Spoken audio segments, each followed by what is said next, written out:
What's happening, people? Liverpool Prophet back again with another video. We've got a lot to talk about today.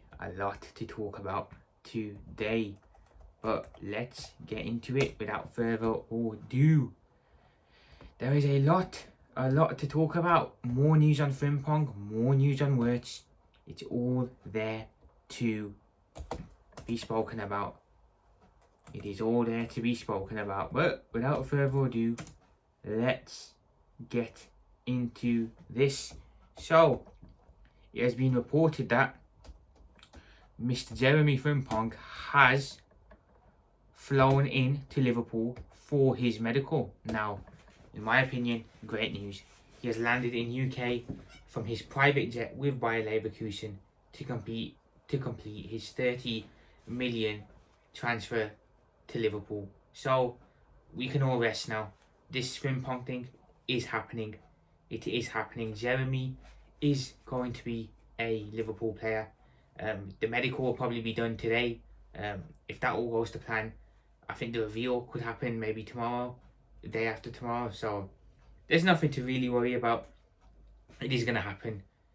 He's going to be confirmed as a Liverpool player, and he's finally going to get the reveal video that we have all been waiting for. So rest assured, Jeremy will be joining Liverpool, and that will be the Trent replacement. And I don't want to hear none of this no more about Trent.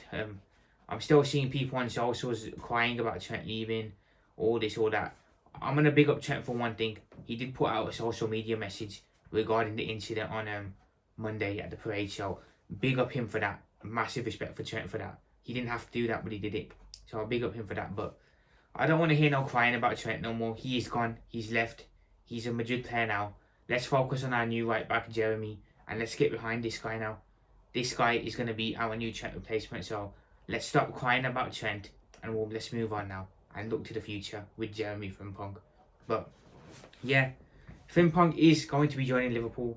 That is a done deal. Pretty much going to happen now. So we can rest assured on that one.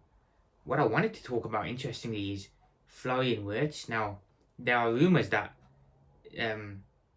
Jeremy Frimpong has landed, but Florian Wirtz has also landed with him. Now, I'm not sure how that's going to work because Liverpool have yet to agree a deal with Leverkusen regarding Florian Wirtz. The last I checked, that's still in negotiations.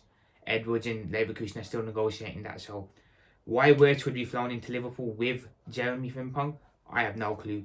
To be honest, that really doesn't make no sense. He hasn't even been confirmed as a Liverpool player yet. Or the deal hasn't even been done. So, for him to be in Liverpool with Frimpong doesn't make any sense at all. Literally, seeing as we haven't signed the guy yet. So, I think that could be fake news, to be fair. I think that could be fake news. I don't believe that for a second. Obviously, Jeremy Frimpong is probably here, but I doubt that Wirtz is with him yet, at least. But the Wirtz news is there's just a lot going on with Liverpool at the moment. Honestly, I am struggling to keep track with everything about Liverpool at the moment. Obviously, we know Jeremy Frimpong is a done deal. That's done. But you've got Wirtz rumours kicking around everywhere with the negotiations and that. You've got Kirke's new rumours going around, and you've got Wirtz rumours going around. So literally, there's rumours flying around everywhere, man. Liverpool are negotiating with both Kirke's and Wirtz at the moment, as it looks like. It's really just flying off at the moment. There's so much transfer stuff to talk about regarding us. Very, very interesting stuff. And also, it looks like we have finally looked at our striking option, who we want to replace Darwin Núñez, who we know is probably going to be moving on. It looks like Liverpool have piqued interest in Hugo Ekitike, I hope I'm saying that correctly, as a potential Darwin Núñez replacement. So yeah, that looks like he may be our new striker. Now, I have to be totally honest, I don't know much about this player. I haven't watched much of Hugo Ekitike, so I can't really comment. But from what I'm seeing, he's a good striker, a good up-and-coming young striker. I'm definitely going to have to watch some of this guy's highlights now, because it looks like this is probably our preferred striker choice. So I'm going to have to keep an eye on him. But I'm glad that the club have identified the striker that we want, and we are going for him.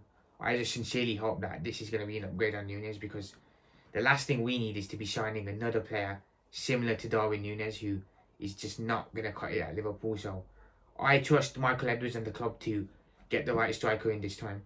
Obviously, Edwards wasn't at the club when Liverpool signed Núñez. That's probably a big reason as to why Núñez even joined in the first place.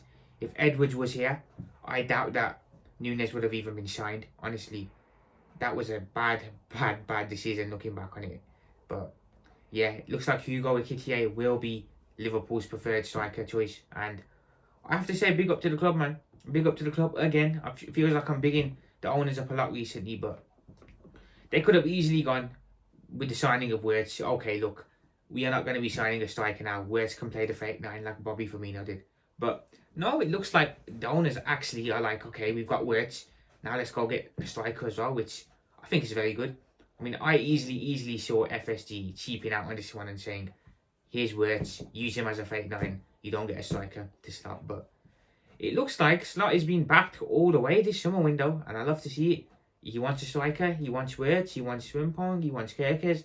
He's getting it all. He's getting it all, but big up FSG, man. I have to big them up, honestly, because they're doing some mad stuff this window. They're doing some crazy stuff. And literally, that's 4 signings now we could have potentially by the end of next week. Or this week even. We could have Kerkez done, Wirtz done, and we could have Ekitike done. So that's 3 signings right there. Then you've got Frimpong in there, that's 4. So that's 4 signings that we're going to have this summer. That's the most we've had in a long time. Literally, the year we won the league, not the year we won the league, the year we won the Champions League 18-19 was the last time we signed about 4 or 5 players. Fabinho, Keita, Sakiri. We haven't signed 4 players in a long time. So to get 4 players feels really nice. I've got to be honest, it feels great to finally be signing players for once and moving like a big club. But it's interesting stuff. It's very interesting. Everything is popping off at that moment, and we love to see it. Absolutely love to see it. So yeah, links are popping off everywhere, and it's not a quiet window, unlike last summer, which was really quiet, other than the DM, and that only came towards the end of the window. But it's been a very productive window, and it looks like Liverpool know what they are doing. For once, we know what we are doing. Ever since Michael Edwards left the club the first time around, we have looked absolutely clueless in the transfer market. Constantly getting our pants pulled down. Constantly, not looking for players, getting rejected. It's just been an absolute clown show since Michael Edwards left the club. The new sporting director, that was Klopp's mate, Jurgen Smatka, whatever his name is, literally did not know what the hell he was doing. That guy was absolutely clueless. But now with Michael Edwards back at the club, you can see the difference already. We're looking for players. We're approaching players in a smart way, getting deals done quickly. And it goes to show you, you can have all the money, you can have all the, literally everything there. If you don't have the right football structure at your football club, none of that matters because you don't know what you're doing. Chelsea are a prime example of that. They have got loads of money to spend. They're spending money year in, year out. But they don't have the football structure. They don't have the right football people in place to buy the players for them. So they're just buying random players. Having a football structure at your club from top to bottom is very important. It literally is very important. Otherwise, you're just signing random players. Literally. So I have to be honest. Having Edwards back at the club makes a huge difference for us. And we're seeing it in the market too. Edwards is smart, sophisticated. He knows what he's doing. And he gets deals done quick as well. It's remarkable how quickly Michael Edwards gets deals done. Literally, he goes in and the deal's done in about a couple of hours. Literally, this guy is just too techie with it. So, having Edwards back at the club, brilliant news. But let's see where the window goes. There's more. No doubt there'll be more news to talk about. But I'm loving it at the moment. I'm loving it. Wirtz, Kerkez, Ekitike now. Literally, there is a lot to talk about. Let's freaking go. But that's all for me, guys. Liverpool profit. Peace out. I'll speak to you guys soon. Up the Reds. Let's go.